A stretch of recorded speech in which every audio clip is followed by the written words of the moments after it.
क्या पोलियो और कोविड की लड़ाई लड़ने वाले स्वास्थ्य कर्मियों का यही भविष्य होना चाहिए? क्या 555 परिवारों की रोजी रोटी एक परियोजना बंद होने के साथ खत्म हो जाएगी? जिन लोगों ने गांव-गांव स्वास्थ्य जागरूकता पहुंचाई, आज उनकी आवाज को कौन सुनेगा? क्या उत्तर प्रदेश की स्वास्थ्य व्यवस्था अपने सबसे अनुभवी जमीनी योद्धाओं को खोने जा रही है? नमस्कार, मैं हूं आपका होस्ट सुधांशु शर्मा।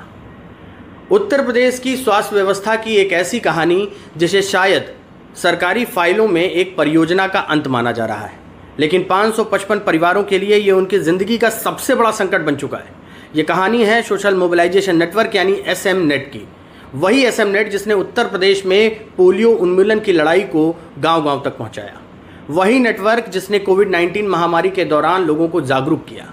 ये वही लोग हैं जिन्होंने मिशन इंद्रधनुष, संचारी रोग नियंत्रण, दस्तक अभियान, मातृ एवं शिशु स्वास्थ्य कार्यक्रमों और टीकाकरण अभियानों को सफल बनाने में सरकार के साथ अपनी पूरी ऊर्जा लगा दी। लेकिन आज वही कर्मचारी सरकार और सिस्टम से एक ही सवाल पूछ रहे हैं कि क्या हमारा योगदान सिर्फ ज़रूरत पड़ने तक का ही था? 31 मार्च 2026 को यूनिसेफ ने SM नेट को बंद करने का निर्णय लिया। इसके साथ ही 555 कर्मचारियों और उनके परिवारों के सामने रोजगार का संकट खड़ा हो गया। ये केवल 555 नौकरियों का मामला नहीं है। अगर प्रत्येक कर्मचारी के परिवार में औसतन 4 से 5 सदस्य हैं, तो ये संकट सीधे तौर पर लगभग 2,500 से 3,000 लोगों के जीवन को प्रभावित कर रहा है। सबसे बड़ा सवाल ये है कि जब सरकार स्वयं स्वास्थ्य सेवाओं को मजबूत करने की बात कर रही है, तब वर्षों से प्रशिक्षित अनुभवी मानव संसाधन को आखिर क्यों बर्बाद होने दिया जा रहा है? इन कर्मचारियों ने न केवल नौकरी की, बल्कि उस समय उन्होंने काम किया जब महामारी के समय में जान जोखिम में डालकर अपने आप को भट्टी में झोंक दिया।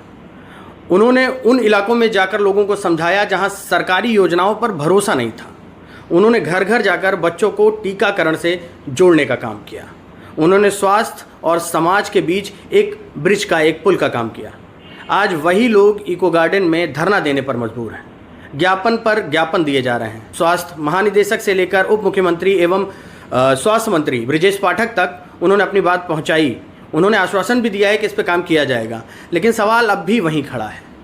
क्या स्वास्थ्य व्यवस्था के इन जमीनी योद्धाओं के लिए कोई स्थायी समाधान निकलेगा? और इससे भी बड़ा सवाल एक ये है कि अगर इतने वर्षों तक स्वास्थ्य अभियानों की रीढ़ रहे लोगों का भविष्य सुरक्षित नहीं है, तो भविष्य में ऐसा कोई भी काम या ऐसा कोई युवा इस तरह की सामाजिक स्वास्थ्य परियोजनाओं में अपना जीवन लगाने के बारे में सोचेगा? ये मुद्दा सिर्फ रोजगार का नहीं है, ये सरकारी योजनाओं की निरंतरता का मुद्दा है। ये उन लोगों के सम्मान का मुद्दा है जिन्होंने उत्तर प्रदेश को पोलियो मुक्त बनाने और स्वास्थ्य जागरूकता बनाने के लिए महत्वपूर्ण भूमिका निभाई थी। आज ज़रूरत के